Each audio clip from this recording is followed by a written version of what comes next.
Hello, everyone. Thank you for joining us for this second installment of our Mixtures in Safer Alternatives workshop. I'm Molly Jacobs. I'm a senior, I am a director of applied research, recently changed my position, at the Sustainable Chemistry Catalyst at the University of Massachusetts Lowell, and also quite active on our program committee for the Association for the Advancement of Alternatives Assessment that is helping to kind of put this workshop together. So this is part two of a three-series workshop on the topic of mixtures and safer alternatives. And today we're going to hear about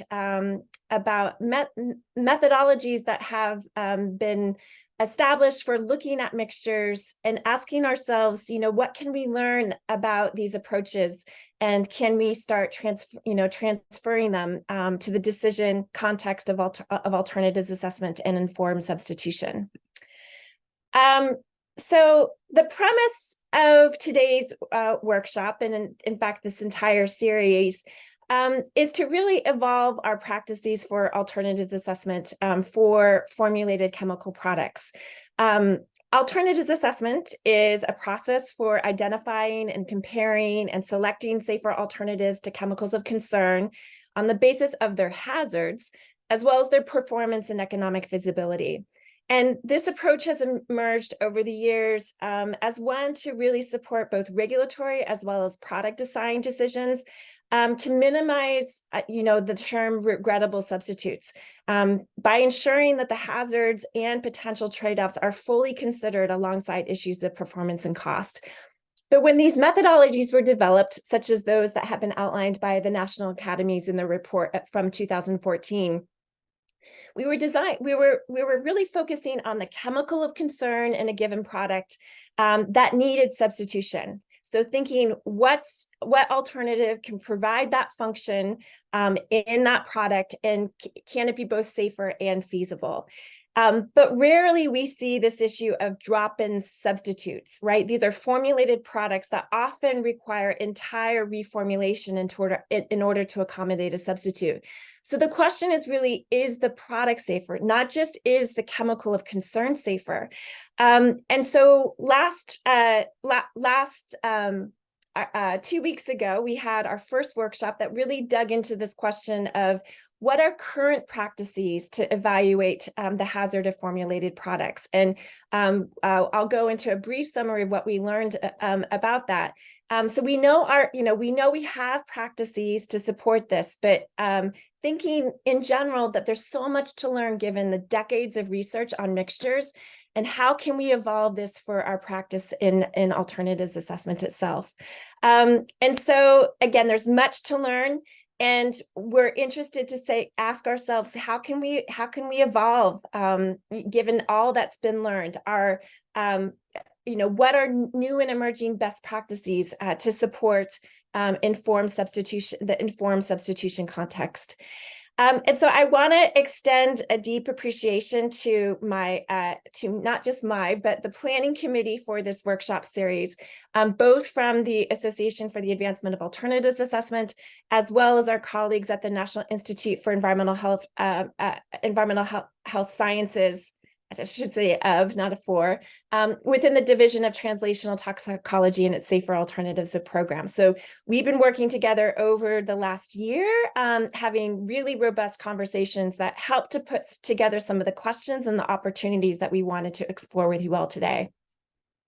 So I want to allow some continuity between the workshop that we had on September 20th and what we're going to hear today. And so what we heard during workshop one were first three formative presentations that really launched the discussion about what methods are currently being used to examine the hazards of products. And so we heard from colleagues at the EPA Safer Choice program, also colleagues that are trainers on the GHS mixtures classification rule, and colleagues within the DoD Defense Centers for Public Health that have done some work to support acquisition of products. And the example that was given in this presentation was that of looking deeply into the hazards of PFAS-free firefighting foam products. And what we learned is that in each of these examples that were presented, they all primarily use methods that evaluate each chemical component in a product. So assessing all of the chemical ingredients in a formulated product. Our colleagues at the DoD Defense Center for Public Health was actually able to supplement some of that work with product level testing for some of the endpoints. And we heard a number of different merits and challenges to these approaches. Some of the merits were one of using really robust and standardized chemical hazard classification schemes, such as those that are available through the global harmonized system for the classification and labeling of chemicals, GHS. And also the ability to repurpose the hazard information that's revealed through these assessments, such as EPA safer choices, safer chemical ingredient lists that where we now have not just we have a good list of chemicals to go to that can help provide formulators with better options in terms of chemistries that have actually been vetted and deemed safer in terms of their hazard profile. And also just the use of clear rules to facilitate rapid assessments. These assessments are not for research purposes. These are assessments to get products on the market and to make immediate decisions. And so we heard this especially about the GHS mixtures rule. Some of the challenges that we heard is that, these types of assessments, when you're looking at each chemical component in a formulation, requires complete knowledge about those chemical ingredients. And we also learned that, as a result of some of these approaches, like the GHS mixtures classification rule, it's been many software tools have become available to support these assessments. And what's good about that is that it allows many different types of professionals without extensive toxicological expertise to use and to conduct these assessments. But it's also a black box, right? These software tools, you don't always know what you're looking at in terms of whether you have the correct ingredient classifications or ensuring the relevant ingredients themselves, or just knee-jerk reactions in some cases to some of the cutoff values that are learned in these.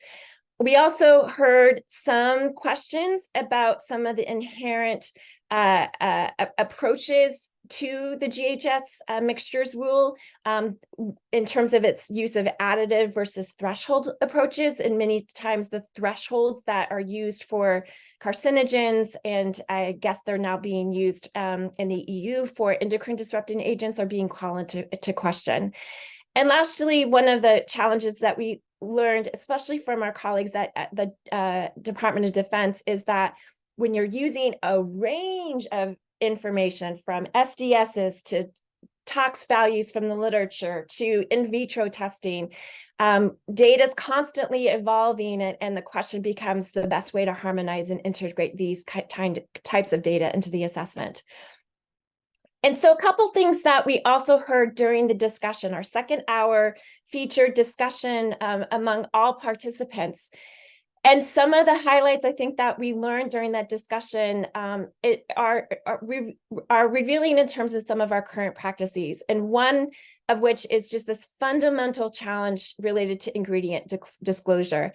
It's not so much an issue if you're the product manufacturer trying to, get your regulatory approvals and, have GHS classifications for your SDSs and the like. But for any third party, as it were, a government entity, an NGO, a academic organization trying to understand the hazards of these formulated products, it's very difficult to get full ingredient disclosure.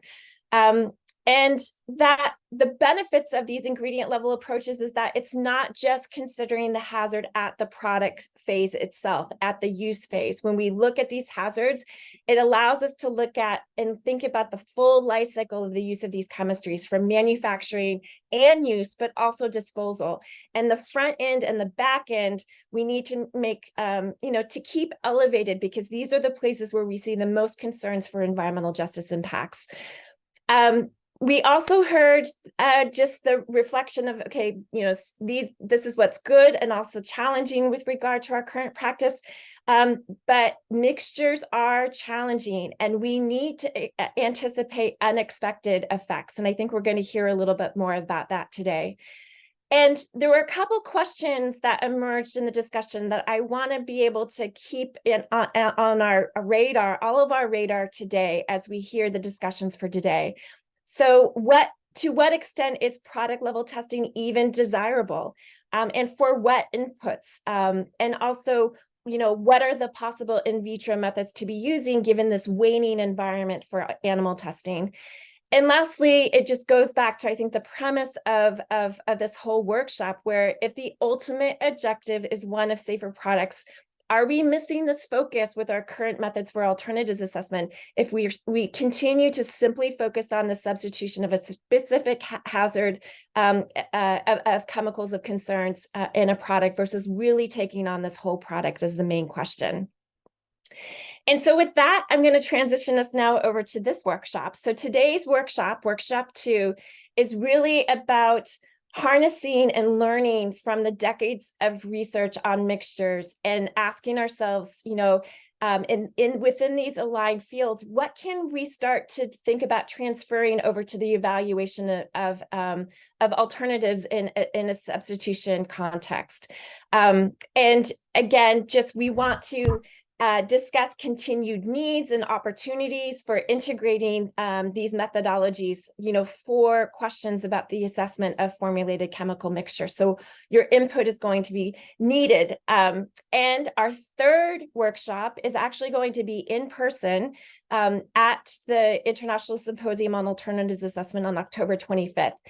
So please join us there in Tacoma, Washington, and you can register for this at the A4 website, which is saferalternatives.org. So this workshop is being run as a Zoom meeting, not a Zoom webinar, because we really want to hear from all of you, especially in the second hour. So please keep your lines muted and your videos off. It's really best if you use the speaker view format in Zoom, so that you don't have the Hollywood squares, if you will, on your screen, especially during our discussion period. And again, really wanting this to be interactive. So during our second hour, feel free to raise your hand. Our moderators will be looking for those hands to have you engage in the discussion. And at that point, please feel free to unmute your line and turn on your video. More voices and faces in this discussion is desired. Also, if you're a little shy about that, feel free to use the chat. We are recording this workshop. The first workshop was also recorded and is available at the A4 website at /mixtures workshop. And so with that, I'm going to pass it over to our moderator today, which is my colleague through the Association of the Advancement of Alternatives, Elaine Cohen Hubal, who is at the USAPA. And so for our first hour, we're going to use the same format as we did in the first workshop. So 3 formative presentations. We will entertain a couple clarifying questions after each presenter, but if you have comments, please save them for the discussion. And in the second hour, it's all about, vetting these methodologies and thinking through what's possible to use going forward for the evaluation of products.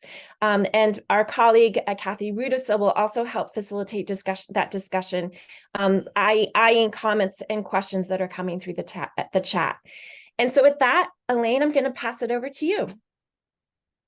Okay, thank you, Molly, for that really comprehensive introduction and getting us all teed up for some really interesting talks. And we've asked our speakers to keep what's really incredibly technical and interesting work to this very short period of time. So we gave them a tremendous challenge. I wanted to first introduce Chris Kaossotis, and he is an assistant professor of environmental health sciences and pharmacology at Wayne State University. Thanks, everyone. Thanks for the nice introduction. Happy to share a little bit of our work and some of the, emerging techniques, some of them better acknowledged at this point than others on evaluation of complex chemical mixtures. All right, so a couple introductory slides that probably this crowd doesn't really need.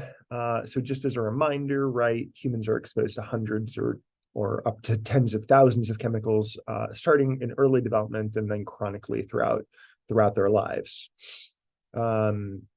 Recent paper put this at about 350,000 estimated chemicals and mixtures registered in the global market. And then actions of many chemicals, some endocrine disrupting chemicals, certainly some others as well, can be additive or synergistic, right? So you cannot consider toxicity in isolation. So that gets into this something from nothing and a lot from a little concepts. And so probably a lot of people are familiar with these. These are kind of two seminal papers on mixture toxicology. So on the left, Silva et al. Demonstrated that due to, sigmoidal response curve, so the fact that response curve for a lot of chemicals is not linear, you could not estimate a joint effect based on the independent effect of any of the individual components of the mixture. So essentially, they took a mixture of 8 xenoestrogens, so 8 chemicals that mimic estrogen receptor ligands in the body, combined them all at the low levels that induced any significant effect.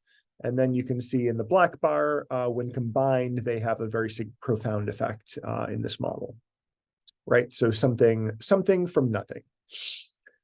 This on the right is this concept of a lot from a little, where you have a low level estrogenic chemical. This is actually the steroidal estrogen, estradiol, one of the estrogens, at a relatively modest level of response. And then you have a variety, 11 xenoestrogens at again, those no significant effect level. And again, you see in the pink bar all the way to the right, a much more profound response than you would for than you would expect based on the individual components of that mixture.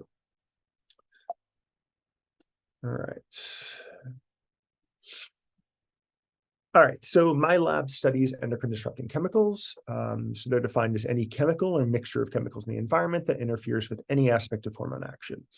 And that can occur through a lot of different mechanisms. We won't really talk about that too much today, but suffice to say that there are both direct interactions. So that's where a chemical can sort of trick a hormone receptor in the body to think that it's binding a hormone, an endogenous natural hormone in the body. And that chemical can then elicit a biological effect as if it were the natural hormone. That's a receptor ligand or agonist, or it can act as an antagonist, so it can block the endogenous receptor activation. And then there are a suite of different indirect effects, right? So you can affect hormone synthesis, transport, distribution, breakdown or clearance. You can affect where or how often receptors are expressed in various tissues of the body. There's a lot of different routes for this. And these chemicals are found everywhere, right? So there are certainly all sorts of engineered endocrine disruptors, right? Designed to hit a hormone target to elicit some sort of therapeutic benefit. And then there's all sorts of indirect or unintended estrogen receptor or endocrine disrupting chemicals. So one of the big focuses in our lab is metabolism disruptors. So this is posited back in 2002. So this first idea that chemicals might be influencing the rising rates of obesity and other metabolic disorders. So this paper did two things. It challenged the idea that caloric intake, activity, and genetics were sufficient factors to explain that magnitude and speed of the observed trend.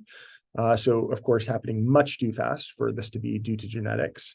But challenging the idea that caloric intake and activity were responsible or were major causal factors. And then summarizing the wealth of available animal and some human evidence on more than 70 years of research showing that a variety of chemicals in various classes promote weight gain in both animals and in humans. So to talk about some of the things I'm going to share today, right? So we do a lot of testing in vitro. I think probably this is an emerging thing, right? As agencies start to push for us to use less animals. So if we think about a fat cell, we start from a multipotent precursor cell, in this case, a human mesenchymal stem cell, and we can push that down several different cell lineages, right? We can make it a bone cell, we can make it a fat cell, we can make it a muscle cell, et cetera. And so we commit those cells to the adipocyte lineage, and then we get this kind of early stage cell. They're very fibroblastic in morphology, and you have to activate some of these early stage markers like PPAR gamma to push it down the differentiation pathway. And so then the cells start to round up in morphology. They accumulate lipids around the periphery of the cell. And eventually you get something with this kind of classic signet ring appearance, right? You got this large centralized lipid droplet and a displaced nucleus. And that's what we would think of as a mature human white fat cell. All right, so we use several different models. Human and mouse preadipocytes. We're doing a lot of work with human preadipocytes right now, but mouse preadipocytes, probably the most classic model in this space, the 3T3L1 model. We also do an increasing amount of work with human mesenchymal stem cells. So it's about a 2-week process. So 3T3L1 is about 10 days of differentiation. That process is 21 days in stem cells. And at the end, we're measuring lipid accumulation as our marker of fat cell development, and then proliferation via DNA content for a marker for, whether pre-adipocytes are proliferating in response to our chemicals. And this is what some of that looks like in vitro. So you can see the blue staining is our DNA content, and then the yellow is our lipids, right? And so you can see cells with just a little bit of lipid around that are just starting to differentiate, and some with these large lobular depots. All right, so I want to talk about 2 kind of different techniques that we do a lot of in the lab. So one started during my postdoc at Duke. So we had a cohort of about 140 people in Central North Carolina. We went into their homes and collected household dust. We analyzed that dust for a variety of organic chemicals. And then we also tested those in bioassays. And so we tested those in those cell assays that I was just describing. And we found that the majority of the dust samples promoted significant fat cell development at low environmentally relevant concentrations, right? So many samples below 10 micrograms of dust, so very, very tiny amounts. And then we found that the greater the dust-induced fat cell development in our cell model, the greater the body mass index of the residents living in those homes, right? So suggesting this intimate relationship between the chemicals in our environment and our health. Of course, not a causal relationship, and there could be a lot of factors that drive that relationship, right? So just a quick little overview, right? So whole product or sample extracts for realistic environmental exposure assessment. I think this is really important. You cannot assume that your knowledge of individual chemicals is going to, be a rigorous assessment of the toxicity of the whole mixture, right? So we have to be doing whole mixture testing. We do a lot of different work with this sort of approach. We do work on household dust, silicone wristbands. We do a lot of work on unconventional oil and gas operations, artificial turf. We're doing work with LCD screens now. Some of the strengths. So it allows for toxicity testing using whole commercial products that humans and animals actually interact with. It allows for realistic mixture effect assessments that might be revealed only through testing of the mixtures present in the commercial formulation. And then, of course, some of the weaknesses, identifying the causal chemicals is still an analytically challenging problem. and relatively few environmental chemistry labs formalize a robust non-target analysis methodology, right? So ID relies primarily on complicated effect-directed analysis techniques. So kind of laborious techniques to whittle down the chemicals and try and figure out which ones are causing the effect. All right, so if we shift a little bit, we went down this rabbit hole of trying to figure out what some of the causal chemicals in household dust would be. And so we settled on these ethoxylated surfactants, which I appreciate is a bit of a mouthful. They're high production volume chemicals. They're used in a lot of places, but in detergents and hard surface cleaners, paints, cosmetics, agriculture. And they're created as technical mixtures. So you react some base molecule with ethylene oxide, and you get a varying degree of ethoxylation on the molecule. And I'll show you what I mean by that. So if we have nonylphenol as a base, this is one of the rigorously used chemicals for these products. So that's our base. If we take that molecule and just pack it in a little tightly, so you can imagine that chain on the top is just right over here. So this is that same ring. This is then the ethoxylate, what we're going to call a tail, right? So, and then the length of this is just dependent on the combination that you've made, and that's a mixture across the formulation. So we've done a lot of testing just varying that tail length. So if we take nonylphenol ethoxylate and we change the length of that ethoxylate tail, we see that there's kind of an inverted U, right? So with no tail at all, just the nonylphenol, we get a small degree of fat cell development. But as you increase the size of that tail, that activity actually goes up.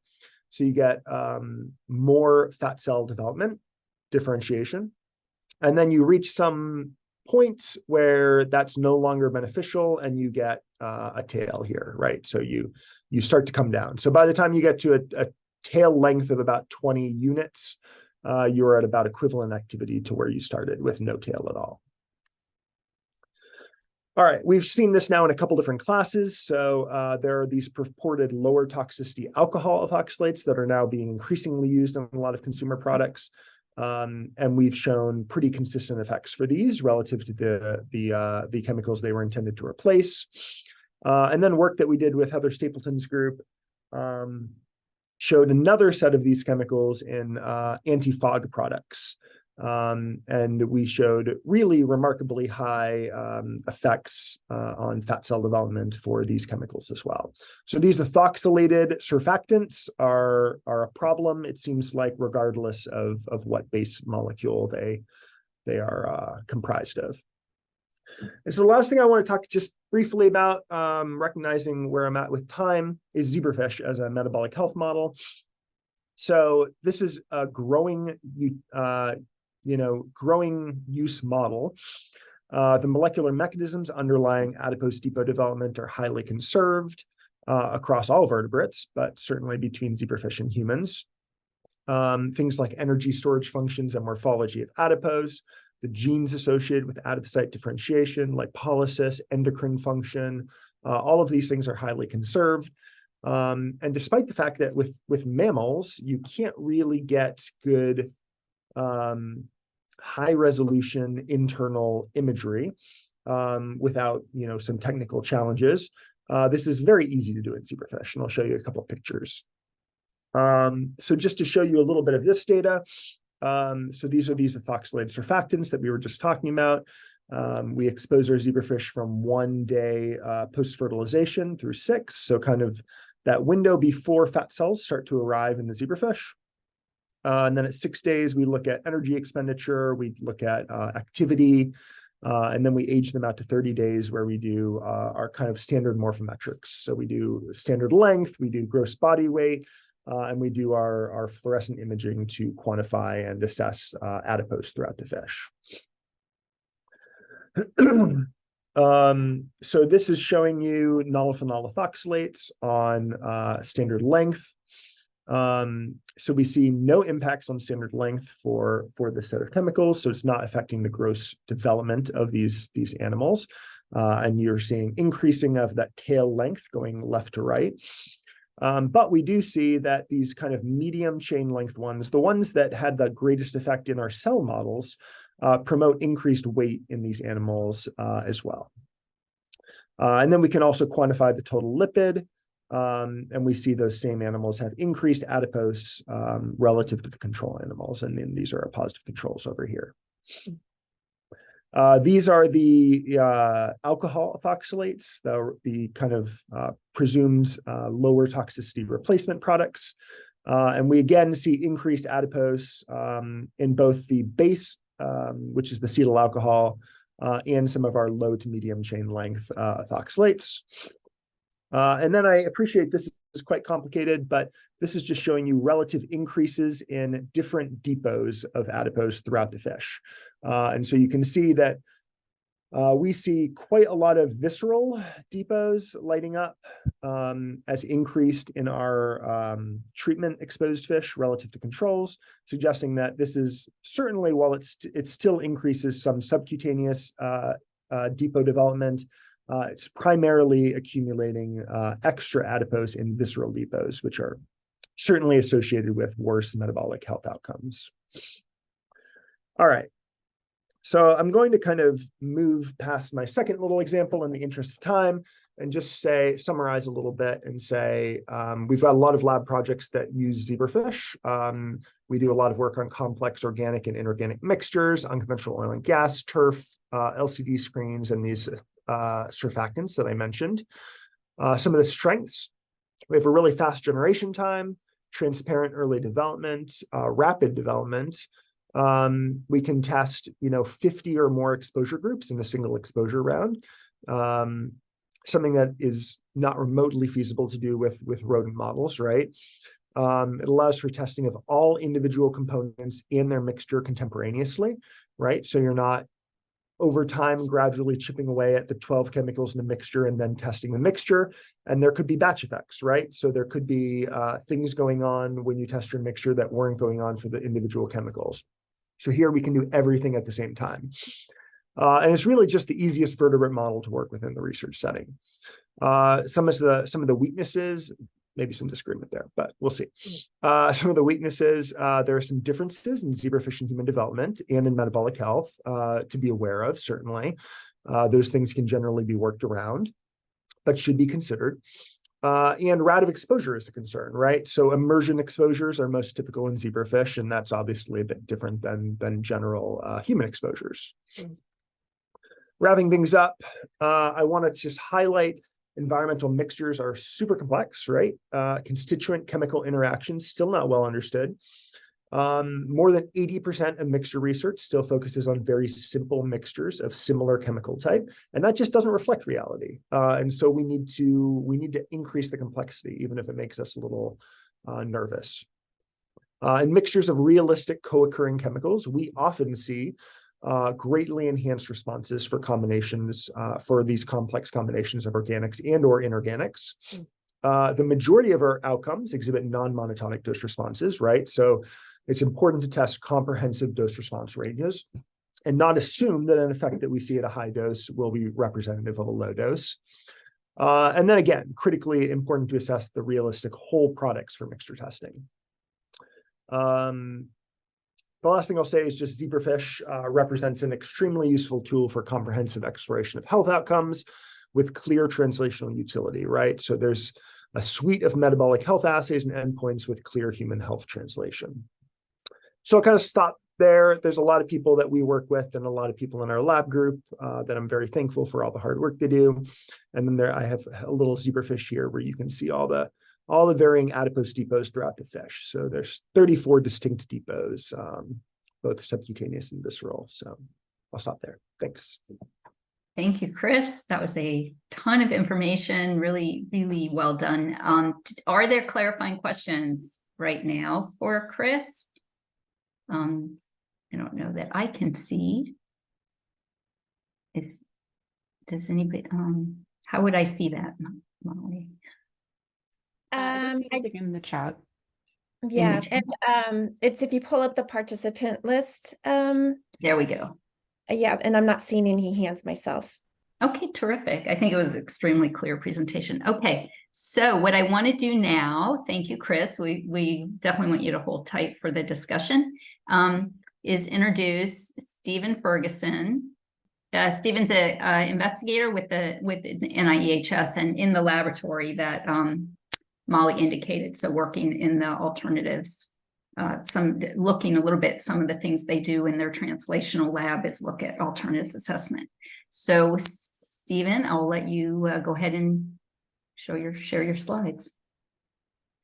Thank you very much, Elaine, and thank you everyone for being so engaged in this incredibly challenging issue of mixtures. Hopefully everyone can see my slides, and I will go ahead and get started. So yeah, and I would just kick this off by saying, you know, NIEHS, we have quite a few experts in mixtures, and I'm certainly learning and trying to contribute in these areas.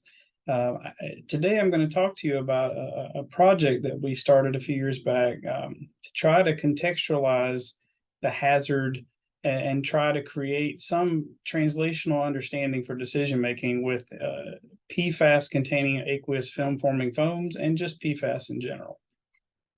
So, as many of you probably have heard, the aqueous film-forming foams are very critical for suppressing fires, fuel-based fires, and they optimally protect firefighters. But we've come to learn that many of these products have PFAS, or perfluorinated or polyfluorinated alkyl substances, that have been dubbed forever chemicals, and this is related to their persistence in the environment, their mobility to get into matrices like groundwater, and then ultimately be able to get into our bodies. And some of them have very, very long half-lives. And a couple of these have been phased out, but probably others as well. But PFAS and PFOA have been phased out, and newer polyfluorinated structures, such as fluorotelomers like 6,2-fluorotelomere sulfonate, have been introduced and presumed to be safer. And there continue to be associations with health effects and trying to understand what's going on there. A key driver of a lot of that biology has been thought to be around how some of these PFAS accumulate in the body, and in particular, in the case of the Department of Defense, there have been reports and linkages to military bases, and so the DoD has been struggling with how to deal with this challenge, given that it was a regrettable gap in the existing testing strategies that we just didn't really fully anticipate at the time these things were introduced. And so we've started to partner and coordinate with the Department of Defense to try to see if we can identify safer products, and these being these aqueous film forming foams, while also trying to better understand the combined effects of PFAS and non-PFAS constituents within these mixtures. So we set out a number of research objectives to first learn what we could about these. We didn't know a lot necessarily about the particular formulations we were looking at. And so we did some chemistry analysis to try to get a better understanding. We wanted to also, probably most important in the study design, was to assess in vivo and in vitro situations where we can, where those models exist or could be built, to understand how PFAS and AFFF exposures could lead to accumulation of PFAS. And the third, understanding hepatocellular responses. We sort of narrowed the scope of all the things that could happen to focus on the liver in this study, given we were already looking at liver tissue.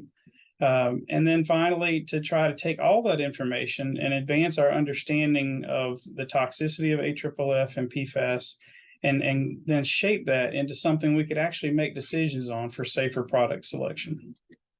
So this was the crew that came together, and as most things within our Division of Translational Toxicology, is very much a village. And I don't have time to go through everyone, but I'm happy to have joined with all these talented experts to create this story that I'll be sharing with you. So on that first objective, I think the main take homes are we did confirm that from the data we were able to see that they were largely all 1% total fluorine as expected. That the targeted combination of targeted what we knew we were looking for, and then non-targeted things we didn't really know what we were looking for, but could infer.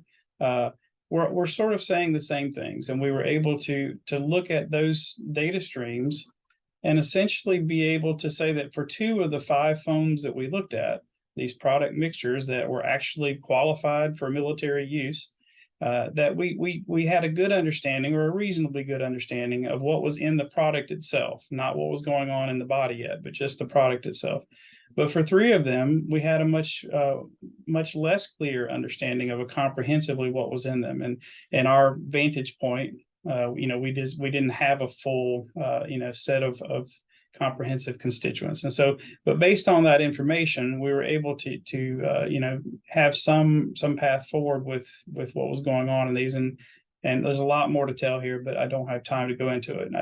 But it was critically important because now we took these products, whether we knew a lot or whether we didn't know so much, and we did an in vivo study looking at 14-day versus 1-day exposures in rat Sprague-Dawley male. We use the male because the accumulation seems to be more prolific in the male, and we used a combination study that allowed us to compare what was happening at 14 days versus 1 day, so that we could create some bit of a trajectory over time and see how things might be worsening. And so we collected for PFAS bioaccumulation, plasma, liver, and then for the 7-day and 1 day, we collected urine as well to try to get a sense of that in a complementary fashion.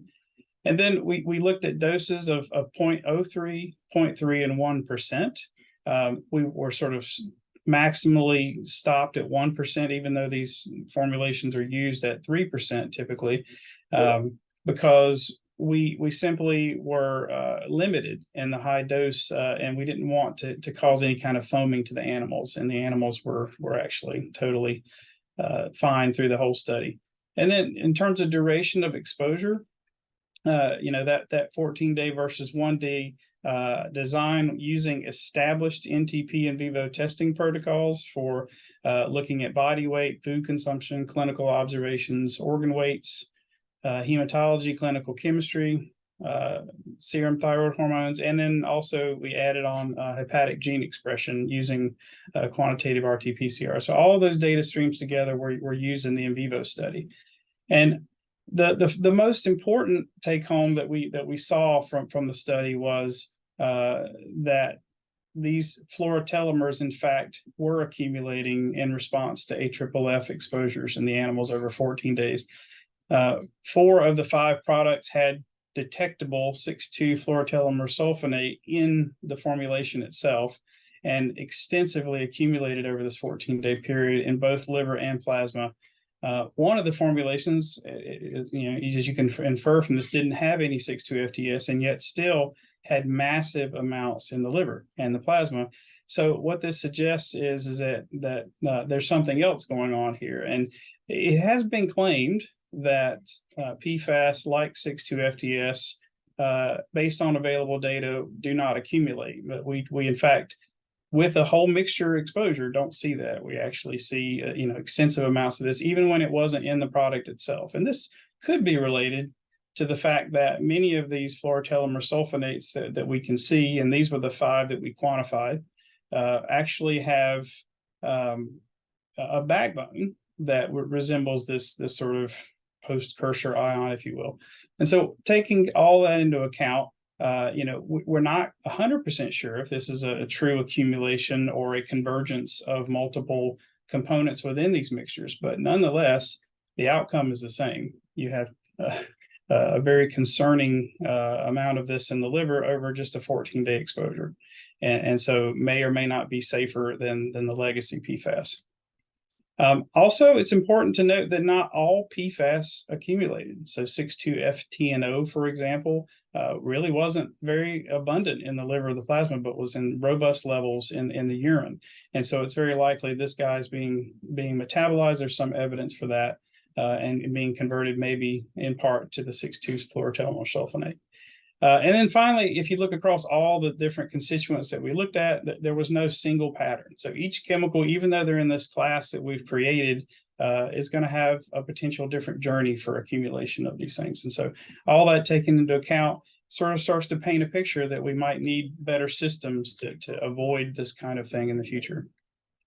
If you look at the data over the 14-day period, this is a couple of examples. The line here represents what would be observed if this was being cleared out every day. We repeated exposure daily.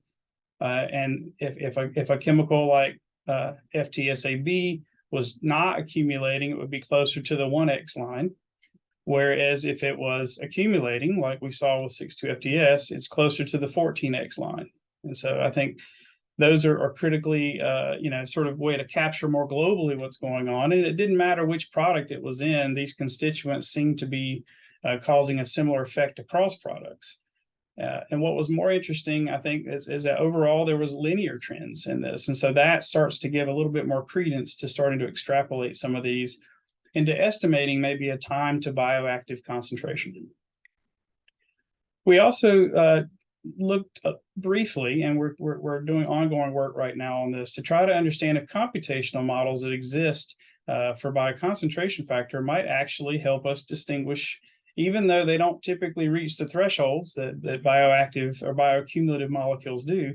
It looks like from a quick analysis, and we're again looking at this more clearly, might in fact have been informative to avoid this, and in combination with something like an in silico hepatic clearance model might help you understand if these molecules have more or less propensity to stay in human tissues. And so this is an area of research, as well as, so my point here was to say that near-term application of this kind of approach could very quickly lead to opportunities for greener chemistry and safer products as a whole.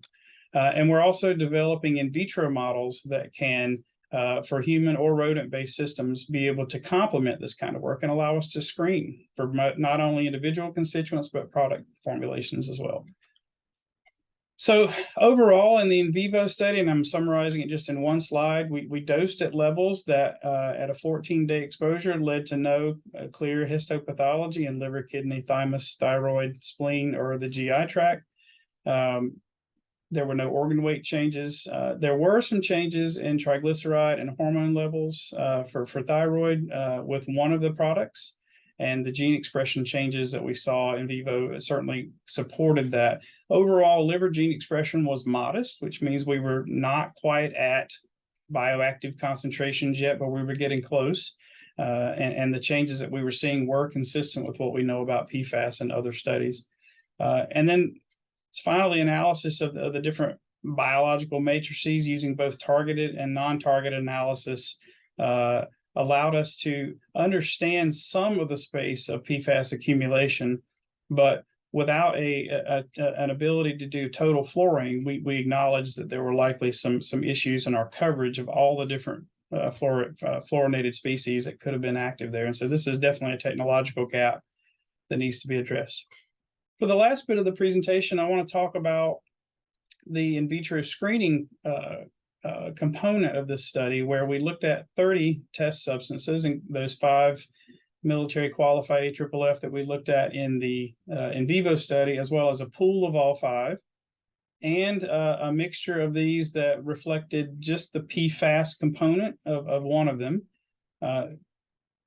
5 or 6 non-PFAS constituents that are part of these foams, and polyethylene glycol and sodium octyl sulfonate. Lauryl midopropyl betaine turned out to be a bioactive molecule. And then a number of legacy PFAS and fluorotelomers like the 6,2-FTS I talked about earlier, and a couple of other nominated chemicals along the way. And then finally, some reference chemicals where we know these drug-like substances activate a particular receptor pathway in humans. And using in vitro screening in these co-cultures of hepatocytes and cholangiocytes that are gaining traction more broadly in the toxicology community, we looked at those 30 test substances. We looked at assays in vitro for liver enzyme leakage. imaging and high throughput transcriptomics to get a mechanistic understanding of what was going on in response to these exposures, which were 96-hour exposures. And then ultimately looking at the data to answer a number of questions. Could we identify hepatic receptor pathways? Could we derive potencies for the various responses we're seeing?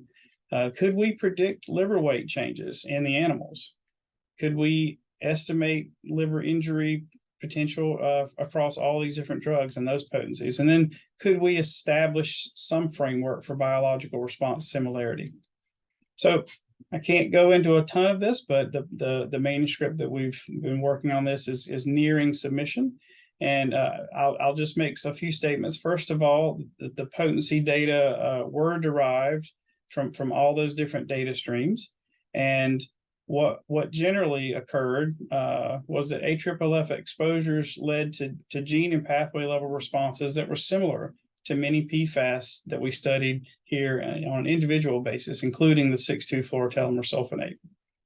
PFAS exposures were biologically similar to PFH excess and 6,2-FTS. So there seems to be some similarity with that sulfonate conjugate that's driving maybe some of the biological similarity there.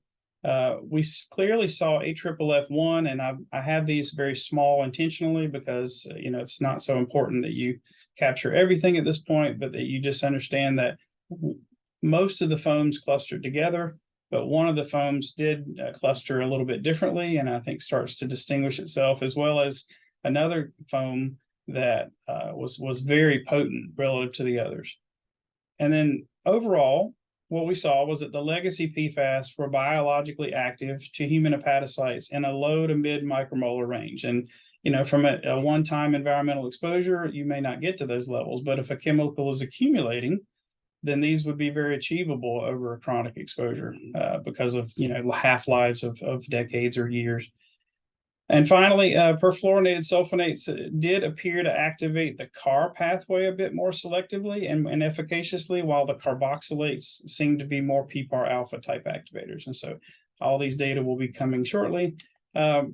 We also were successful in mostly predicting the 28-day liver weight Lowells that we saw in our animal studies. So we have here YF14643, PFAS, PFHXS, and PFBS. And what we've done is highlighted the potencies for activating either PPAR or CAR, which are known pathways that are thought to cause liver weight changes. And if you look across the study and with how that compared with our in vivo 28-day animal studies, we found quite good agreement across the board with how these potencies might, in fact, overlap within threefold. We missed one, and that was PFHXA, and it was a clear miss. We were substantially less predictive there, and we'll have to dig into why. And we've also in this paper made a forecast for 6,2-FTS. It hasn't been revealed in full yet, but we're hoping to see how that compares with the actual in vivo. So finally, I just want to say how we brought all this information together. So first of all, we've got an infinite sea of things we could worry about. We took all those categories and really boiled it down to two things we were most concerned about with PFAS. Number one, are the PFAS accumulating, and what kind of data could we bring together from our in vivo and our computational and our in vitro studies to start to address this particular concern? And then also liver effects, and trying to select safer products based on that. And so we developed a framework, and I'm not going to go through all this, but I want to show you the highlights of that framework to try to help researchers and organizations like the Department of Defense to make decisions on product selection and evolve frameworks like this in a coordination effort. And so if you sort of look at a hazard dashboard of how we brought all the data together from PFAS accumulation and biological effects we saw in vivo and in vitro, we pulled all that information together and we created a weighted scoring system, and utilizing ToxPi, we're able to get a total score. And essentially what we revealed was that there was one AFFF that had a very, very high score in this kind of approach where you're looking across these different data streams. And then another one that was relatively low in score. Now, we do have to acknowledge that that we did not fully cover for AFFF5 all of the PFAS that were in the product, but we also saw massive amounts of 6,2-FTS and other PFAS in the liver, and so it's not. We definitely saw PFAS, but we may not and understand we didn't have a full coverage, and so that would certainly influence this. But in the observable data with the whole product that we're able to see, this is the relative scoring, and if you're going to make a selection, you might choose this one as opposed to this one because you have the data to do so. And safer, for what we can observe, is for sort of the decision there. And with that, I will thank you for your listening and happy to take any clarifying questions. Thank you, Stephen. That really nice presentation. Do we have any clarifying questions? Okay, so seeing none, let's move on to our final presentation from Amy Rowe. Oops. Have my alarm set. And Amy is the principal toxicologist at Proctor and Gamble, and she's also steering committee member for Botanical Safety Consortium. And you'll see as she goes into her presentation why we've highlighted that second activity. Okay, thank you very much. Thanks for the invitation to speak with you today. I'm going to change gears a little bit, and I'm going to talk about botanicals and botanicals as mixtures and some novel approaches to assess the safety of these botanical mixtures. I'm going to spend most of my time talking about how we've approached studying botanical drug interactions as an example. So botanicals as mixtures. Many of you, if you do not work with botanicals, you may not realize just how complex they are. But botanicals, botanical extracts that we use, for example, in consumer products and dietary supplements, they are very complex, can consist of hundreds of phytochemical constituents. And then, of course, all of those phytochemical constituents can have secondary metabolites. There can be a very broad range of bioactivity. These phytochemical constituents can have a lot of different types of activities and uses. So I think in general, we want to remind people that natural does not necessarily equate to safe. And that should be evident when we think about how plants and phytochemical constituents have been used as pesticides, drugs, poisons, as well as, herbal medicines. There's also a tremendous amount of inherent variation within botanical raw material. So if we think about all of the, the changes that a plant goes through, is exposed to, changes in climate and soil conditions, seasonal variations, but they're also exposed to contaminants within the soil, for example, treated with pesticides. And they can also be co-harvested with other plants that may be particularly poisonous. And then, of course, there can be adulteration. And then during the processing process, the extraction process, solvents might be introduced, for example, and other types of contaminants, and there can be changes that occur to the botanical extract as a result of storage or shipping. And then when used in finished product, of course, during the manufacturing process, changes can occur when we formulate products with these botanical extracts. We usually include excipients, for example, maybe combination with other botanicals or even other vitamins and minerals. For example, you can have quite diverse kind of formulations sometimes. Again, contamination, storage, shipping conditions can affect changes. And then when we have human exposure to the finished product, there's changes in the way the consumer might store the product. We have to think about labeling and how a consumer will use the product, exposure duration, whether it's a product that's meant for an acute type of exposure or chronic use, and then all of the other demographics of the consumer themselves. So lots to consider, and a lot of places where additional variation can be introduced. The testing scheme, we're very familiar with how we approach the safety assessment of single chemicals, but that's really not very relevant for complex mixtures, particularly of botanical in scope. For drugs, for example, there's a very concrete regulatory structure that's aimed at ensuring the safety and efficacy of those drugs. Drugs are assumed to be harmful until proven safe, right? The burden of safety is on the manufacturer.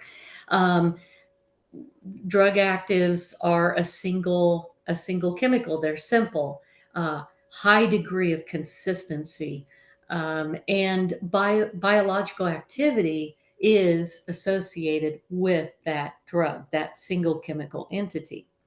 With botanicals, we really don't have a concrete regulatory structure and a guidance, for example, and the regulatory structure is really aimed at ensuring access to those botanicals, those dietary supplements. Dietary supplements are assumed to be safe until proven harmful. I've already mentioned complex and variable, and then their biological activity is really associated with the whole mixture, not on any single phytochemical constituent. So, the example that I'm going to use is on how we might approach a complex mixture, a botanical mixture, to determine if there's potential for clinically relevant botanical drug interactions. And my company has done a lot of work at how we approach assessing the safety of botanicals across a number of toxicity endpoints. But for the purpose of today's talk, I'm only going to focus on botanical drug interactions. And I'm going to talk about a wholesale model, a hepatocyte model that we use to conduct in vitro studies.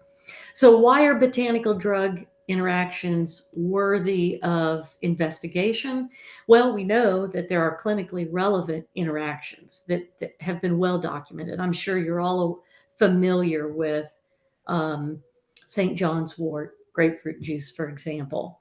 There's, especially in the Western world, there's this increasing interest in the use of dietary supplements. They continue to increase each year. People are very interested in alternative types of health benefits. But we also have a tremendous amount of polypharmacy in the Western world. And so there's a lot of potential for concomitant use. We know that, there's still a lack of dialogue between patients and their healthcare providers about their supplement use. Many people are, I think, embarrassed to have a discussion with their healthcare provider when they're using certain types of supplements. They feel that they'll be judged. Regulators are starting to ask more about botanical drug interaction, whether it's been assessed. And then I think consumers and healthcare professionals, whether there's an interaction potential with drugs is top of mind because of either social media or the scientific literature. So what are some typical approaches to assessing botanical drug interactions, or at least what I've seen over the course of the past decade that I've been studying them? Well, if you take any particular botanical, especially one that's, fairly popular or commonly used, you will find a scientific report on a potential interaction. But the problem is those reports are not often followed up in more robust, either more physiologically robust in vitro models or even in clinical drug interaction studies. And those reports, those preliminary screening reports, get incorporated into these safety databases, like WebMD or Natural Medicines. So they're out there without really any context or positioning in terms of, is this a real risk? And there's also a lot of inconsistent findings for any particular botanical, and a lot of that has to do with a lack of characterization data of the material that was studied. So often, especially in the older literature, people just didn't describe the extracts that they were using. So it makes it very difficult to compare your extract to maybe a literature report. That's improving somewhat because many journals are now demanding a certain level of characterization. And again, no standard systematic approach on how we test for botanical drug interaction like there are for drug-drug interactions. So what do we need? Here HDI is herb drug interaction, botanical drug interaction. I'm using them interchangeably. But I believe from an industry perspective, we need an approach that's capable of assessing complex mixtures. We want models and an approach that can really take into account synergistic, additive, antagonistic effects of all of those phytochemical constituents that make up the mixture. And so we also want a model that can really predict clinically relevant interaction potential.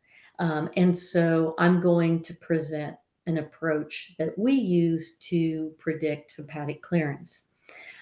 So we have developed a methodology or an approach that treats a complex mixture as a single entity, regardless of the number of constituents that are contained within the extract. We utilize an in vitro tool that can study these synergistic effects. We want to design an experimental strategy that can capture all of those major clinically relevant hepatic pathways and make good predictions to clinical data. And so for a proof of concept study, I'm going to present some limited data that we produced using this testing approach that we believe relies on sound accepted scientific practices. We used, where applicable, the regulatory guidance for studying drug-drug interactions. We certainly use that guidance provided by the FDA in terms of how to interpret the findings that we see. And so we found a botanical that had some clinical data that we could actually benchmark against. So in the table on the left, this is one of those very high-level screening approaches that you'll often see in the literature for this species of Schistandra chinensis. The chinensis species is used in dietary supplements. What I've circled there are some IC50 data for just one isoform, 3A4, and you'll see some fairly potent IC50 values. And also, if you look on the left-hand column, this screening approach actually studied isolated constituents of the Schistandra chinensis versus the whole mixture. And that's another very common problem that you'll see in the literature, is that they study just single constituents versus the whole mixture. On the right is a figure from a clinical study, a clinical drug interaction study with the species Sphenanthera, which is actually a drug in China. It's regulated as a drug. And this is looking at midazolam clearance. And what you will see is that when you incubate or when you treat people with midazolam and the spinanthera, you see a change in clearance. And so we wanted to know, could we see that change in vitro, that a similar magnitude of change in vitro in our hepatocyte model.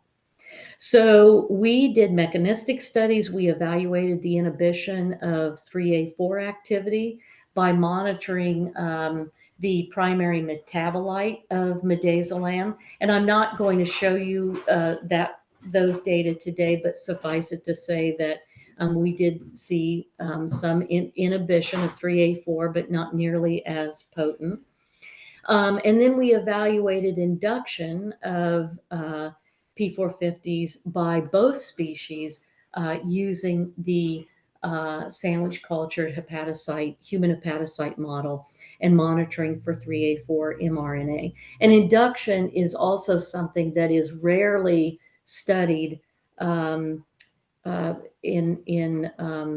any models with botanicals. You will rarely find that in any in vitro studies. And then we assess the impact on intrinsic clearance using clinically relevant probe substrates. I'm going to show you data for midazolam, but we also looked at tacrolimus. So there was a similar clinical drug interaction study done with both midazolam and tacrolimus. And so we followed the disappearance of midazolam following exposure to the two species of Schisandra. The other advantage of a whole cell model is that you can monitor intracellular concentrations of marker constituents. So that's also of great benefit. So in this figure, this is looking at 3A4 mRNA. And for this purpose, I just want you to look at the left-hand panel. This is the data for 3A4, looking at fold changes in mRNA. And to orient you, the red bar across there would indicate what the FDA would consider a significant fold increase in mRNA. Anything above that. Starting on the left-hand side, we have the known positive control, rifampin, a known potent inducer of 3A4, drug inducer, and then we also included St. John's wort because we wanted to use a botanical inducer for comparison. And then we used a very broad range, 5-fold in magnitude range of concentrations to study. And we wanted to do that. I think that's very important early on when you're looking at botanical mixtures so that you can get a good handle of what's going on across a wide range of concentrations. And what you see is that, very good, robust response as expected for rifampin and St. John's wort. And then we did see kind of a dose response effect in fold change in mRNA with pretty significant increase at one of the higher doses tested. You see a little bit less at the highest level we tested. But if I would have shown you some of the cytotoxicity data, we are probably starting to see a little cytotoxicity there. So clearly we had some induction results. And then we also wanted to use, this is our looking at intrinsic clearance using midazolam as our probe substrate. And what we see here in this figure is this is our DMSO control. This is St. John's wort and rifampin indicating induction, as we would expect, increase in clearance. But our two Schisandra species, at least at the dose level we tested at 30 microgram per mil, where with messenger RNA, we did see some indication of induction. We actually see some minor inhibition here. If I would have shown you the 3A4 activity you would have seen that we do see a little bit of inhibition at some of the lower doses. So what we believe is happening here is that at lower doses, you're having some inhibition. Induction takes over at some of the higher doses, but you kind of have this model allows us to look at that overall holistic effect, and what wins out is a little bit of inhibition. So this is just showing you our comparison of our in vitro data to clinical, and so we've got very good correlation with midazolam clearance, as well as St. John's wort and rifampicin. And if you use the FDA guidance, you'll really see that the level of inhibition that we saw, we would really classify this as a weak inhibitor of 3A4. So now I want to just quickly just give a plug for the Botanical Safety Consortium, which is a public-private consortium to look at various alternative models for assessing the safety of botanicals. Anyone is welcome to join. What we're trying to do is find new approaches and methodologies to evaluate botanical safety. And we want to ultimately find and define a testing strategy and framework to evaluate botanical safety. And so, we are running a variety of assays. We are including both chemical and botanical positive and negative controls for the different endpoints that we're looking at. We're in the process now of testing, analyzing data. We know we're going to have a lot of refinement and retesting to do, but ultimately, again, we want to get at that framework. And this just shows you the different endpoints that we're testing against. Steve is working and co-chairing with me the hepatotoxicity working group, and he's really in the midst of doing a lot of this testing here that's listed here. So we have a lot of data that's really starting to roll in. If you'd like to get involved, you'd like to learn more about the Botanical Safety Consortium, you can see how to contact us on the website. So with that, I thank you, and I will stop sharing my screen now. Okay, so thank you, Amy. That lots to think about. Yeah. Do we have any clarifying questions for Amy before we move into the discussion? Don't think I'm seeing any. And certainly, as we discussed, there's plenty of opportunity to ask direct questions. So what I'm going to do now, I think Molly's going to help me bring up some prompts that we've just identified to sort of maybe get discussion kicked off. And I'll just remind you, raising your hand is helpful. And I think there's some people helping me too to see raised hands. And then there's the opportunity to use the chat also. So what we have 3 questions that I'm teeing up, but I will say that, if we jump from one to the other, that's okay too.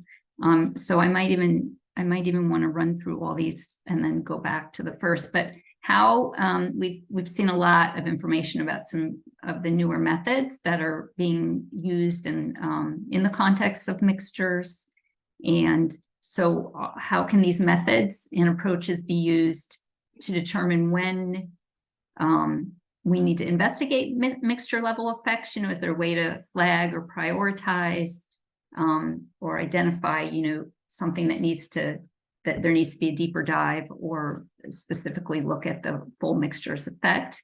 So Molly, actually, let me just run through the 3 questions. Yeah, okay. And then these different kinds of newer mixture level methods and endpoints, can these be integrated with the current kinds of hazard assessments that are being used right now in AA, in some of the tools like Safer Choice, GHS mixture rules, there's like the green screen kinds of things. And then finally, how would a pivot towards thinking about not how, or how about would a pivot towards thinking about bioactivity and pathways be useful in formulating and evaluating mixtures? So let's go back to the first one and see if there are thoughts. And I can ask my own little questions if I don't see ones coming up in the group. I can kick us started, Elaine. Just thinking about, this question. We literally have, in our project, have been doing this real time. We have a rich tradition of understanding, certain kinds of information and the presumption that the animal equals the human. And I think the work that Amy highlighted, for example, was born out of the fact that the species were not allowing you to make those extrapolations across species. So, I think it depends on what we're trying to predict and how confident we are that a model system like Amy's sandwich culture human hepatocyte system can allow you to make regulatory decisions. And in her case, those models have been qualified. They've been pivoted to a quantitative state. And now there's pharmacodynamic kind of modeling that you can do to decide whether a clinical trial is necessary or not to study a combination of drugs. And so I think those things will mature. But it first starts with us deciding, what we're trying to predict and what we're trying to make decisions about. And the frameworks that EPA Safer Choice have made, and Lauren outlined it really nicely in the last session, and green chemistry, green screen, all these sorts of hazard categories start to create some buckets to then start to bring these kinds of methodologies together. So. Okay, I see there was one question in the chat, which I've lost. How do I find that? I got it, Elaine. Thank you. So you're welcome. So Lauren Hine posted in the chat, or she had a couple questions. Does the Botanical Consortium focus mostly on dietary supplements, or does it also focus on cosmetics? And the follow-up question, would you examine the toxicity of the botanicals differently for these different applications? I can address that. So to date, we've been largely focused on botanicals as dietary supplements. So we've been thinking more about oral exposures. However, with that said, we've been organized now for at least, I guess, 3 years or so. We've been working. We just recently set up a working group for dermal route of exposure because of the interest in botanicals used in cosmetics. And so that working group is just forming. If you have an interest, again, check out the Botanical Safety Consortium.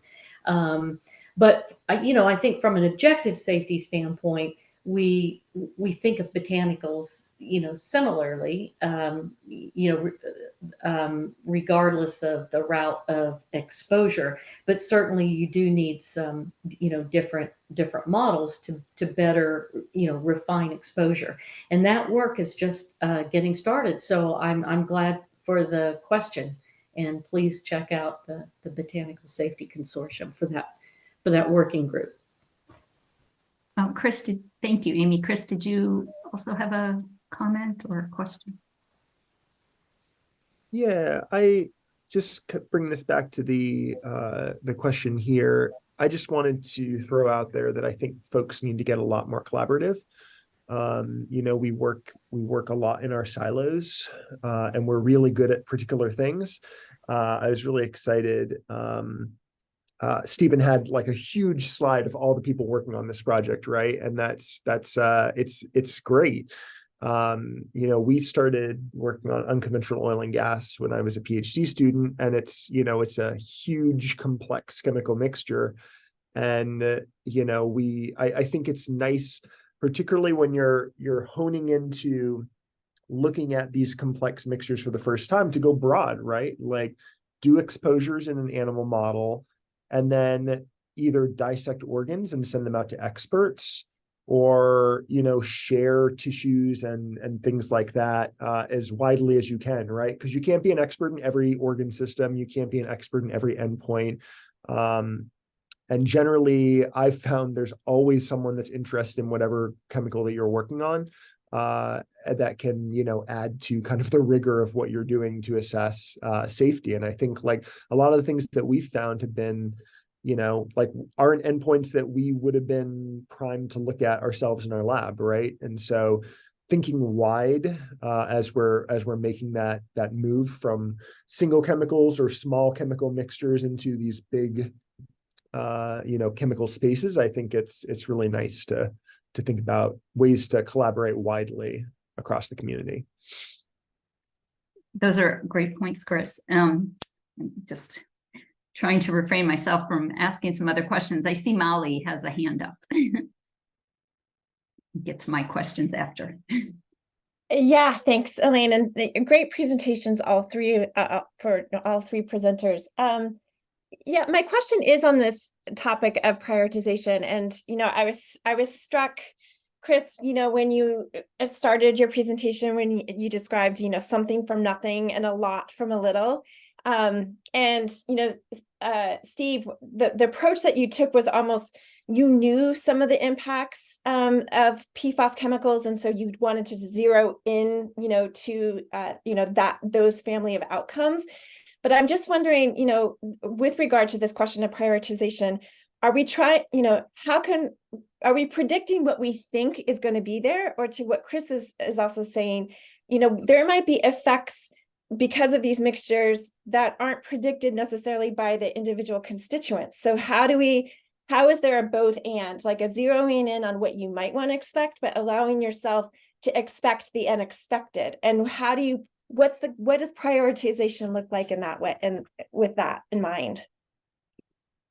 Yeah, that's a great question, Molly. I think a lot of things come to mind there, but I think in terms of what to look at, in most contexts, an alternative is going to already have some concerning areas, right? Some places where we already are worried. So bisphenol A, for example, is out here, and we pop out some new bisphenol and we think, this one's not bisphenol A, so it's got to be safer. And then, maybe some of them for those pathways that we knew were bioactive are in fact worse, right? Or more potent, or whatever you want to call it. And so we do have that context when there's an existing product to say, well, we may not know if it's safe, but is it safer, right? And the whole product mixture sort of addition gives you that way to do that. That the issue is whether you really have confidence that whatever methodology that is. And I think that gets back to Chris's point about starting, with a whole animal approach, which is where we started, with the foams, because we're in a place in NAM-based research where we need more confidence in the translation, the translatability of these systems. So I think all in all, the alternative space gives us a chance to pick those case studies and then really do a better job than maybe we've done in the past, and realizing we can't do comprehensive safety on everything, but we can reduce the complexity and break it into tiers, and then allow action to be taken in those tiers. Thank you, Stephen. Chris? Yeah, just following up on that, all really good points. I think there are some efforts, right, to, try and predict better, right? And so we've done a little bit of work in this place, right? So we published a paper, I think last year, on predicting adipogenic chemicals, right? So predicting chemicals that can promote fat cell development. And it's just like one more paper in a variety of people who have been trying to get at this question, right? So it's not some new novel concept, but I think it works pretty well, right? The problem is, for any outcome of interest, you need to really intimately understand the causal mechanisms that underlie that, right? And so for how a fat cell develops, we understand that pretty well, actually. But there's a whole lot of health outcomes that we don't know all of the causal mechanisms. And so your models are always going to fall down when you don't understand that. And so I'm keen on this effort to like make everything in vitro and try and make these panels of things to predict. But with that comes like we need to better understand a lot of health outcomes. And coming back to your question, I didn't put this in my slides, but one of my favorite examples is always there was a paper, I think in 2011 out of the Tom Zeller's lab at UMass. And it was looking at thyroid hormone disruption on a set of PCBs. Individually, all of the PCBs were not thyroid receptor antagonists. In combination, they were. And what he found was that one of them was inducing metabolizing enzymes that drove the formation of a bioactive metabolite from one of the others that then had activity, right? And like these are things that you can't predict, right? Unless you're in a whole organism context, like you're not going to know that is going to happen based on your individual chemicals, right? There are probably ways eventually that we're going to get there, but yeah, I think it's important that we do animal testing. There's a lot of alternative models to rodents these days, right? And so yeah, I mean, I think there's some harder questions to get at that we still need to find better ways to address. Okay, so there's just so many really interesting points that we're covering in terms of even just kind of implementing at a prioritization level. And I do, so I'm sort of wondering about, Stephen did make one comment about, making some decisions based on what we know, and we all always get worried about the fact that there's so much we don't know, or we don't know what we don't know.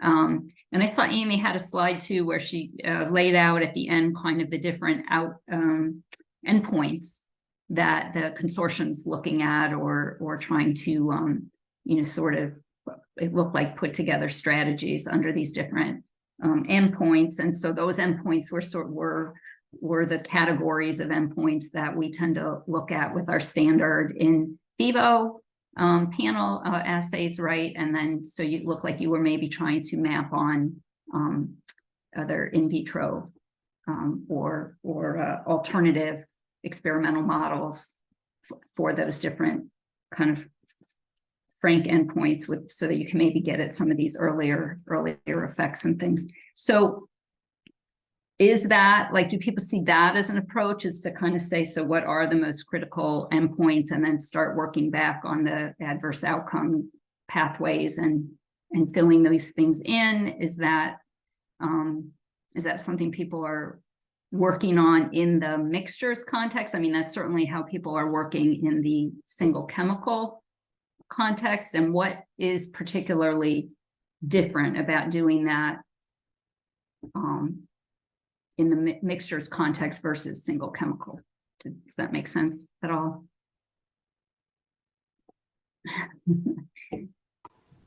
Yeah, I think for us, in terms of the Botanical Safety Consortium, we certainly started with those endpoints that you would typically, certainly from an industry perspective, you would think about assessing, at least for these botanicals, the gene tox and developmental and reproductive toxicity, and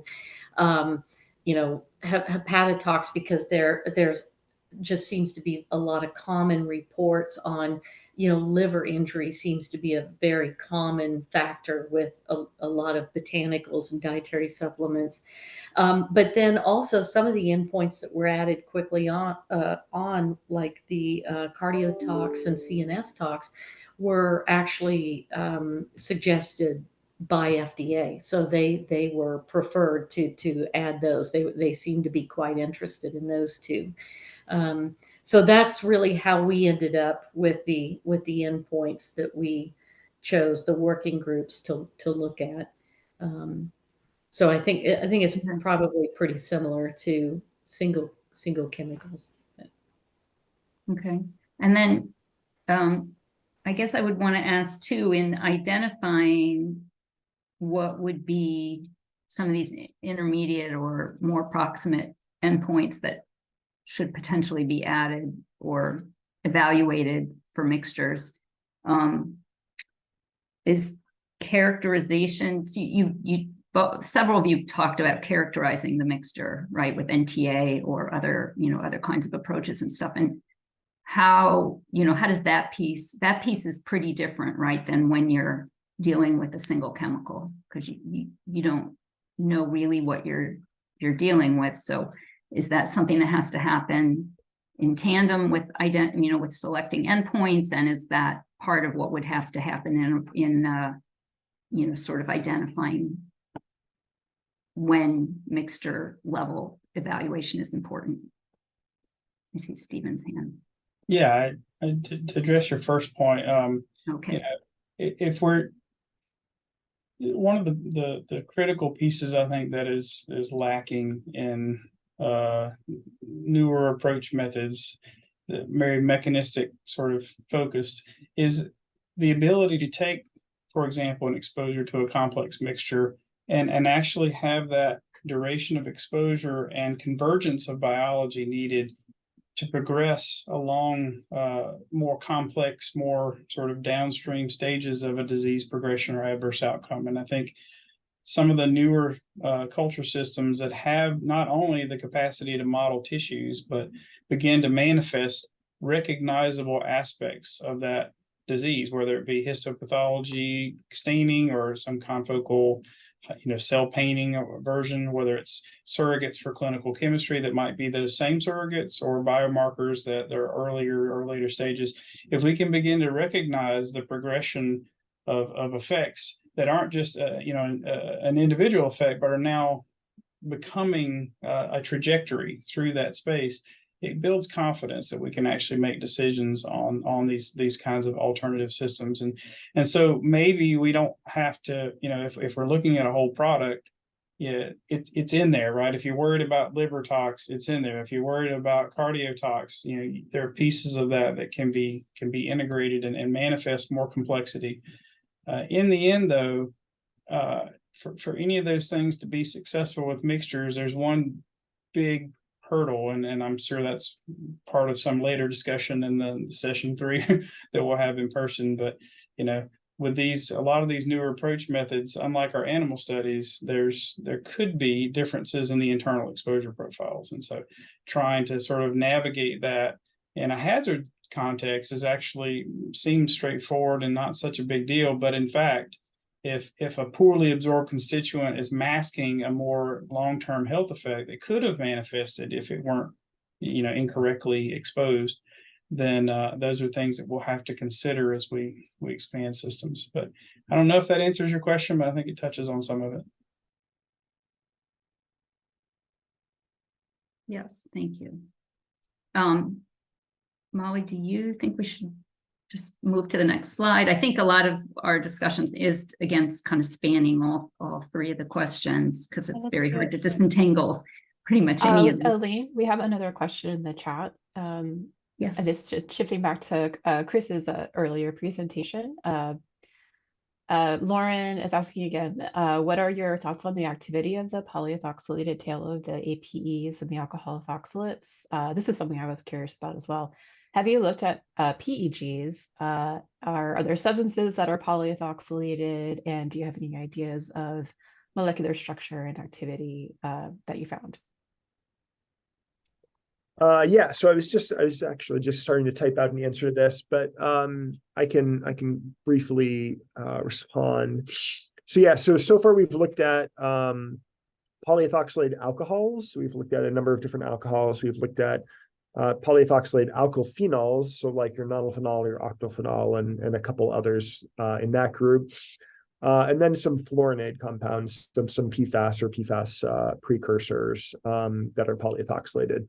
And so far we see pretty similar patterns of response across those groups. So the ethoxylation definitely seems to be adding something to that, and we can, take off the ethoxylation and add it back at varying amounts. And so we can ask those directed questions. Although in some ways we're limited by standards that are pure, right? So these are created as technical mixtures, and that's one of the problems with working in this space. We haven't yet looked at pegs, something that we've thought about but have not gotten around to. And why, I think, is a big unknown for us, right? So we've been that's the current phase of that project. We're been doing a deep dive and trying to better understand the molecular mechanisms driving some of that. And we see some interesting associations with kind of direct receptor interactions for some of these, and then some more indirect effects on other receptor signaling pathways for others. And so we don't have a good answer for why, but that's something that we're definitely digging into right now. So hopefully I'll have more to report on that soon. Thanks. So we've talked a little bit, but integrating some of the newer mixture level methods and endpoints and things with the hazard, more traditional methods that we heard about in our last workshop. And if people have thoughts about doing this, and I see Stephen has a hand up. Yeah, this is, as I've slowly tried to gain a better understanding of this area. I think one of the sort of fundamental paths that has gone on is sort of looking at things in a very qualitative sense. Is the chemical there? Is a contaminant in there? And trying to sort of make sure we understand what's in there. And then some of the newer methods that you heard today and others that are going on are a bit more quantitative and a bit more, trying to not only say something's a hazard, but at what scenario or suppositional exposure range of external or internal exposure would there actually be, a higher likelihood for that. And I think we continue to wrangle with these things, right? And to me, the qualitative is that the upper tier and where you start. And then in some cases, we'll have situations where we can begin to become more quantitative and begin to go towards, a suppositional assessment of, how likely would this combination of things be, and how bioavailable or bioaccessible would those molecules be, and starting to get into that place. And in the context of contextualization of a hazard, you may not be able to say it's safe, but for a given category of hazard, you can say, based on what we're seeing, it's safer, right? And I think that's a place that's tenable. Thank you, Stephen. Kathy? I'm just going to jump in with my just deviate a little bit from my kind of co-moderator perspective. So this is a question that I have been thinking about a lot through the three presentations. And I think of, as someone who's been working in these sort of very standard hazard screening approaches that support either underlying regulatory assessments and decision-making, or support decision-making regarding safer chemicals. I think to incorporate some of these mixture assessments or mixture approaches, I think is going to require a bit of a deviation from the typical sort of, dare I say, canned approaches that we take to these assessments of just sort of, we're talking about siloing the research, but I also feel like within a chemical hazard assessment itself, some of these endpoints are also siloed, there is our larger story that I think also often gets missed when you're evaluating a chemical.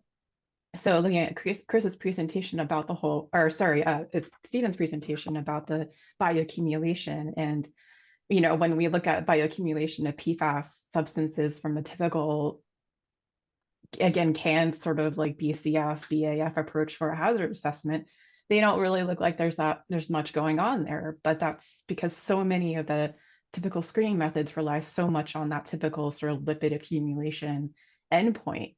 And I can't recall seeing an assessment or even like a data repository approach, like a REACH dossier that uses that like an in silico hepatic accumulation model. I wish they did.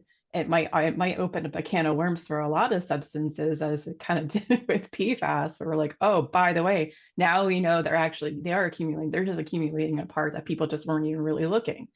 So, but also in the sense of, like the ethoxylates of, I still see a lot of interpretations, again, in like reach dossiers, et cetera, these data repositories where they'll look at effects that happen, and a lot of times they get disregarded because there's no dose response, or there's like a disparate dose response. And I think to myself, knowing what we know about endocrine disruption and how that doesn't follow the typical dose response curve, then it's like, well, why aren't we looking at this more, particularly if we're seeing activity in some of these in vitro models, or we're looking at, or some of these in vitro approaches are telling us that these target organs are,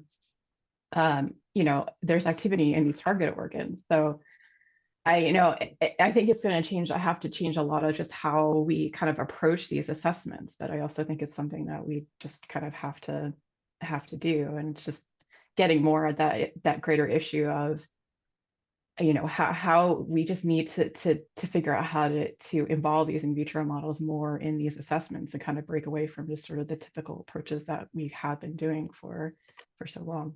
So that was really just more of a comment, and I'll get off my soapbox now. But yeah, no, I actually think this is really it's really important, Kathy, because so one of the things I think we're hoping to get out of just even initiating these discussions is both helping the practitioners understand and access some of the newer science and methods and thinking, but then also help the scientists that are doing this kind of research to understand, what kind of translation is required and how information is currently being used or isn't being used or could be used, right? And so I think that's sort of probably Molly's one of her sort of biggest goals for sort of just bringing this topic, up for this kind of really thoughtful discussion. So thank you. I see Molly has her hand up. I do. I want to focus on this integration question, and go back to the substitution context of all of this, where we have to make decisions, and sometimes we have to make decisions in a shorter time period than maybe the research time periods that are often in front of us. And one thing that is useful from these canned approaches that Kathy has described is that we can do pretty quick assessments, right, to reveal what we should steer away from, or what seems okay to steer towards. And just wondering, within the body of these methodologies, are there quicker than not indications that we can be using at this mixture levels that can supplement, the decision time context that regulatory programs that you utilize alternatives assessments are dependent on, or that the business decision context are often dependent on. Are things popping up that seem quicker rather than not to do, versus taking a couple years of a research program to uncover? That was the $1 million question. I do not, let's see, I'm trying to see. Yeah, I'm not seeing anybody jumping to answer that. I mean, I guess what I would want to say on in addition to that, so we almost may want to go to just throw up that last question again too, is I think that thinking about what are some of the quicker things, or things that might be accessible now, or informative now,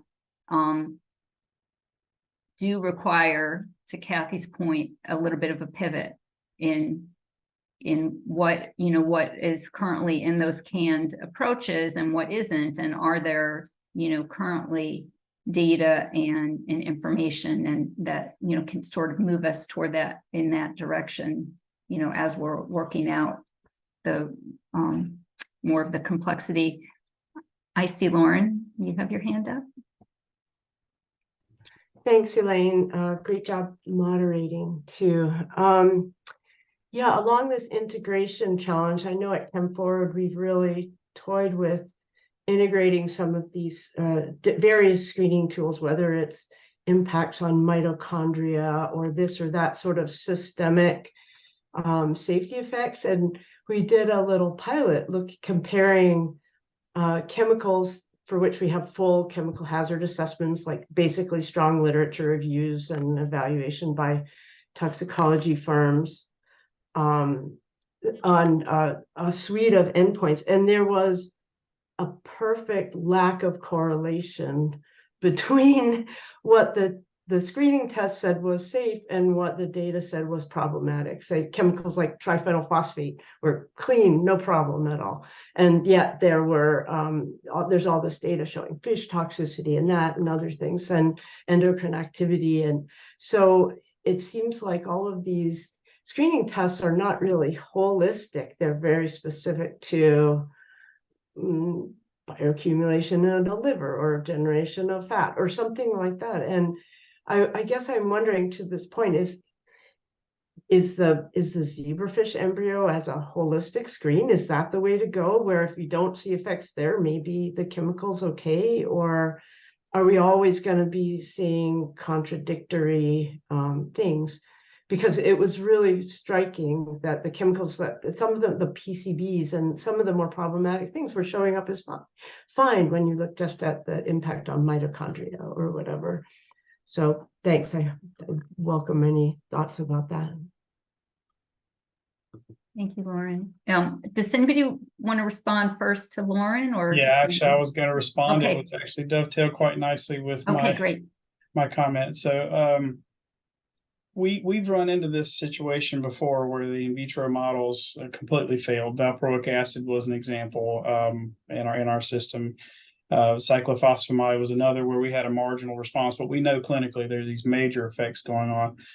That was in the old culture systems that did not as effectively reflect the tissues. But when we've gone to these more newer systems that are three-dimensional, that have flow, we're starting to see a greater degree of biological response. And one of the drivers for those two chemicals, we believe, is metabolism. That classical 2D hepatocyte cultures that Amy has used and I've used, and they work great for certain questions, only have about 10% of the metabolic proficiency that the liver has. But if you take those same cells and put them into a three-dimensional context, you get a massive increase in the phenotypes like transport, like metabolism, that drive those things. And so all of a sudden we see an explosion of biological response from valproic acid that we completely missed in 2D and proliferating. We see cyclophosphamide have a much higher number of differentially expressed genes, and the potencies of those more closely aligning to where we know bioactivity is happening. So I think what's happening is that there are NAMs out there, and they're perfectly fit for the purposes of linking a chemical to a mechanism. But higher order systems like the zebrafish, like a microphysiological system or a three-dimensional system that better reflects tissue architecture and pathophysiological action, is going to give us a much better chance to actually use it the way we did the animals. Hope that answers your question. Yeah, thank you, Stephen. And the advances, really in the last 5-10 years are just remarkable. So I would sort of just, before I throw this, if I'm not seeing hands up right now, but before I throw this back to Molly to sort of close up, I would just say that these advances are pretty amazing, and that this biological, having the biological context and complexity in the experimental systems that are more efficient and can be run, where the mixtures themselves can be evaluated. I liked that Chris was very spoke a lot about the environmentally relevant levels, that were being evaluated. So I think, just to close, I will then circle us back to, as these experimental tools are advancing, this point about exposure profiles and how we use the systems to really be informative is, kind of one of the really big areas that I've heard from across the talks that we had today in the comments. So I just, I'm going to hand it back to Molly, but I just want to thank you all for just really highlighting some just really interesting advances and opportunities, challenges, and I just can't wait for this conversation to, just keep going and see, and for really the whole field to advance. I think we're going to see a lot of progress in the next few years. So Molly, back to you, although we've lost you. No, I'm here. Oh, you are here. At the top of your screen. Yes. Now you are. Thank you, everyone. Thank you, Elaine. Yes. Thank you so much for moderating this and with your insights in the space and the insightful questions that you can pose. And I feel that this is just the beginning. I think we're exposing opportunities. I don't think we have clear answers yet. But also I think we're exposing a clear need. We're at the beginning. So I hope everybody who joined us today can stay with us and, we can carry these conversations on together. So what we will want to do is just wrap up kind of what this means for these assessments that are done in the context of substitution and the utility of alternatives assessment. I think what we're finding is that there's some research questions, there's some needs that need further exploration. We're not at a place where there's a readiness to clearly move forward with some of these mixture level methodologies, but there's a clear openness and need. So we hope to kind of scope out what this might look like for this field at the International Symposium on Alternatives Assessment. And this is happening the last week of October, the 24th to the full week of October, the 24th through the 26th in Tacoma, Washington. It's going to be not just this topic, it's a range of sessions focused on issues confronting the space of informed substitution and alternatives assessment, also with an eye towards environmental justice is a theme that's invoked in a number of the sessions. So do join us there. And just a pitch for this association that Elaine and I are a part of. That this is the Association for the Advancement of Alternatives Assessment, and Kathy, who helped to facilitate our chat. It's the only professional society that's dedicated to advancing the science and practice and policy of alternatives assessment and informed substitution. And we're a broad interdisciplinary community of researchers and practitioners and agencies and academia and industry. So all working together on this question of how do we better accelerate the transition and use of some safer chemicals and products. So join us in this journey. You can become a member. Many of you are on our distribution list, which is great because you're here today. So we hope to see you again in future activities of this journey together. Again, thank you for joining, and we hope to see you in Tacoma, Washington. Thanks, everyone.